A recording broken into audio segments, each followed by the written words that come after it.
All right, family. Let's see what we got here, man. Because this DC council member. I don't know if you heard about this guy, man, in Washington D.C., the nation's capital.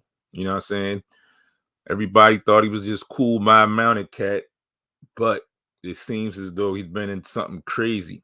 They got him on camera, son, stuffing money in his pockets, cash, because somebody snitched on him and set him up. But just because somebody snitched, that don't mean you have to fall for the play, player. Let's see.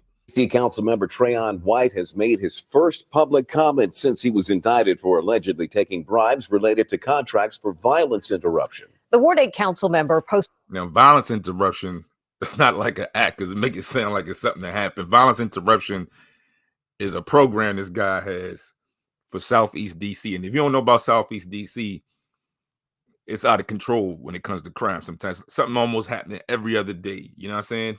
Let's go. Posted a video on Instagram yesterday. Now, he didn't comment on the case specifically, but he did thank supporters who are sticking by him. Get through these days, man. Appreciate you guys, all the love and praise and support. Y'all been I thought he was working at a fast food joint. giving me over the last couple of days, man. It's good energy. Keep my energy good. Keep my heart and mind pure.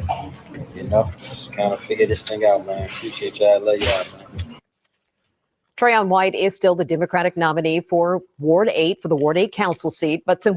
Now, y'all don't know, man. DC got a history, right, of electing officials that do good things in the light and also do dark things in the dark. All right, if you know what I'm saying. So let's go. When we talking about like Marion Barry and such. All right, let's go. Community leaders are now launching write-in campaigns to challenge him in the November election. DC leaders are breaking their silence as well about the early work in a wide-ranging. Now, see, this is probably what people tell you how they really felt about you. Once they see you fall, then they really start talking mess about you. Let's go. Internal review of work possibly connected to the allegations surrounding Councilmember White. News 4's Mark Seagraves and the I-Team's Ted Oberg were briefed today by government officials with knowledge of the review. Ted joined us now with a breakdown of how much important work could be on hold. Ted? Yeah, I think we're talking about the ripple effects of this arrest, right? We're talking about violence interruption work the city acknowledges has a dramatic effect lowering gun violence in D.C. communities. So, yeah, his stuff is working. You know what I'm saying? So, yeah, but that's crazy how this snitch was directed to come after this guy. You know what I'm saying? That's crazy. Now, I'm not forgiving nothing he done, but if you get what I'm saying, I'm pretty sure there's other council members or politicians in the area that aren't on the up and up, but for some reason, this man had a target on his back. Let's go. Communities, and all of it is under review. There's not much time to do it as well. DC's chief risk officer is looking at contracts in the Office of Neighborhood Safety and Engagement and more closely within the Credible Messengers program. That's a program in DC that hires people in neighborhood organizations to do therapy, mediation, peace brokering in DC spots prone to gun violence. But it's also a program mentioned throughout court documents detailing bribery allegations against Councilmember Trayon White. Government officials tell us the review will look at how those contracts were awarded, overseen, and invoiced. Many of them. Always telling, man, you know, the black politicians, you can't do what them other cats do. I'm going to tell you that right now. It never works, son. Let's go. Renew October 1st, and all of them are on. If you think you're going to come in there and do something new after you get elected, forget it. You know what I'm saying?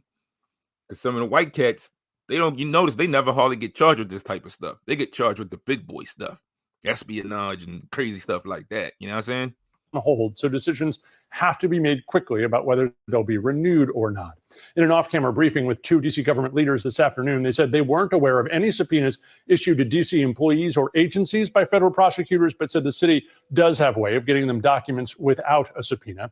They also told us no DC employee has been suspended, put on leave, or otherwise sidelined in connection with this review.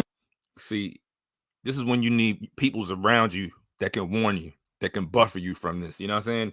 If he was strategic, not saying in a criminal way, he could have 2 or 3 people between him and somebody that comes up to him with these propositions or whatever, can be like, hey, man, this dude was trying to give us money or whatever. And then it's up to him to say yes or no, but it's a buffer zone. You see what I'm saying? But nah, man, you dealing with this straight up letting people walk up on you like that, offering cash? Absolutely not. or arrest or allegations, not even the employee believed to be mentioned in the court affidavit who may have been pressured by Councilmember White. The most serious and pressing concern expressed by government officials is 3 contracts believed to be held by the company that allegedly paid the bribes to White. Those contracts are with Children and Family Services, Violence. That's enough.